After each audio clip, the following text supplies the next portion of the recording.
दोस्तों जय श्री राम। मैं हिमांशु शर्मा आप सभी का astro with Sharma ji channel में स्वागत करता हूं। अभी हम एक सीरीज चालू किए हुए हैं जिसमें हम 12 लग्नों में बनने वाले धन योग के विषय में बात कर रहे हैं। इसके पूर्व के कार्यक्रम में हम मेष लग्न, वृष, मिथुन, कर्क और सिंह लग्न के विषय में बात कर चुके हैं। आज बारी है कन्या लग्न की। जी हाँ, कन्या लग्न की ऐसी कुंडली जो 6 नंबर से चालू होती है। तो चलिए हम यह देखते हैं कि कुंडली देखते साथ हमें सबसे पहले किन ग्रहों को देखना है, कौन कौन से कॉम्बिनेशन को देखना है जिससे हम धन योग की स्थिति को पता कर सकें। चलिए फिर आज का कार्यक्रम प्रारंभ करते हैं। देखिए, कुंडली का जो दूसरा भाव होता है वह धन को दिखाता है।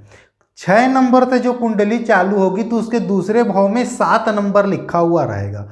शुक्र देव को यहाँ पर दूसरा भाव मिलता है। कुंडली जब 6 नंबर से चालू होगी तो धन का भाव जो होता है वह दूसरा नंबर का भाव होता है। दूसरे नंबर में यहाँ पर 7 नंबर लिखा है। 7 नंबर मतलब हो गया तुला राशि, और तुला राशि के स्वामी होते हैं शुक्रदेव। जब कभी भी शुक्रदेव दूसरे भाव में, 9वें भाव में या 7वें भाव में बैठेंगे तो इससे धन का योग बनता है। जब कभी भी शुक्रदेव दूसरे भाव में, 9वें भाव में या 7वें भाव में आकर बैठते हैं तो इससे धन का एक राजयोग तैयार होता है। पहली बात। दूसरी बात, जो कुंडली 6 नंबर से चालू होती है, जो कन्या लग्न की कुंडली होती है, उसमें यदि चंद्रदेव तृतीय भाव में आ जाए और मंगल देव यदि 11वें भाव में जाकर बैठ जाए तो मित्रों से, पार्टनरशिप में, छोटे भाई से, बड़े भाई से धन प्राप्ति का योग बनता है। ठीक है। इसी प्रकार से शुक्रदेव यदि शनिदेव के साथ राशि परिवर्तन कर लें, शुक्रदेव पंचम भाव में आकर बैठ जाएं और शनिदेव या तो दूसरे भाव में आकर बैठ जाएं या फिर 9वें भाव में, भाग्य भाव में जाकर बैठ जाएं, तो इससे भी बनता है एक धन का राजयोग। अच्छा, एक चीज मैं आपको और बताना चाहता हूं। जब कभी भी बुध देव अपने स्वराशि में, उच्च की राशि में, केंद्र त्रिकोण में आकर बैठते हैं तो इससे एक भद्र नाम का राजयोग बनता है। पंच पुरुष नाम का 5 राजयोग होता है जिसमें से एक होता है भद्र नाम का राजयोग। जब कभी भी बुध देव अपने स्वराशि में, उच्च की राशि में, केंद्र या त्रिकोण में आकर बैठते हैं तो वह राजयोग बनता है। लेकिन ऐसा नहीं है कि वह राजयोग सभी लग्नों में बराबर अपना परिणाम देगा। यदि मेरे से व्यक्तिगत रूप से पूछा जाए कि भद्र नाम का राजयोग सबसे ज़्यादा किस लग्न में कारक होता है, सबसे अच्छा परिणाम कहाँ पर देता है, तो मैं सबसे पहले बोलूँगा कन्या लग्न में। 2 केंद्र के भी मालिक है, वहाँ पर लग्नेश भी हैं, उनसे ज़्यादा शुभ कन्या लग्न में कोई हो ही नहीं सकता है। तो यदि बुधदेव अपनी स्वयं की राशि में, लग्न में आकर बैठ जाए तो यह स्थिति धन के लिए बहुत ही अच्छी है। इसी प्रकार से पंच महापुरुष योग में एक होता है मालव्य योग।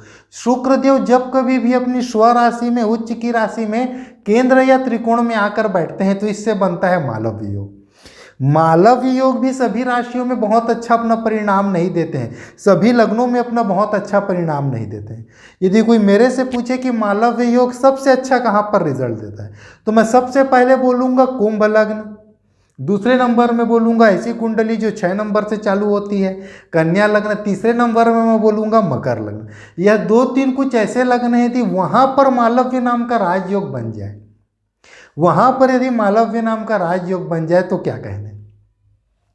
इसी प्रकार से बुधदेव लग्नेश होकर यदि 11वें भाव में आकर बैठ जाए, बुधदेव लग्नेश होकर यदि 11वें भाव में आकर बैठ जाए कुंडली में जहाँ पर 4 नंबर लिखा हुआ है, और शुक्रदेव यदि पंचम भाव में आकर बैठ जाए तो इससे एक अद्भुत और एक बहुत बहुत बड़ा एक धन का राजयोग तैयार होता है। ऐसे व्यक्ति न केवल धनी होते हैं बल्कि अपने शहर में भी सबसे धनवान लोगों में उनकी गिनती होती है। और शुक्रदेव यदि यहाँ पर 6, 8, 12 जैसे भाव में आकर बैठ जाए तो यहाँ पर असली एक एस्ट्रोलॉजर की एक क्वालिटी समझ में आने लगती है। यदि यहाँ पर शुक्रदेव भाग्य भाव के और धन भाव के मालिक होकर 6, 8, 12 में यदि आकर बैठ जाएं तो जिस प्रकार से घड़े में छेद होने के कारण पूरी की पूरी पानी बह जाती है, उसी प्रकार से व्यक्ति के पास कभी भी धन संचय नहीं होता है। यह एक बहुत ही ऑड स्थिति है, एक बहुत ही निम्न स्थिति है।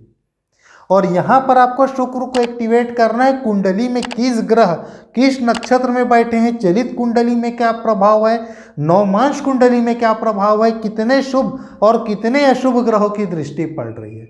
यहाँ पर फिर एक स्तर समझ में आता है कि किस प्रकार से हम छोटे छोटे उपाय करके हम शुक्र देव को यहाँ पर एक्टिवेट करें, जिससे वो आजीवन उस प्रॉब्लम से पूरी तरीके से बाहर आ जाए।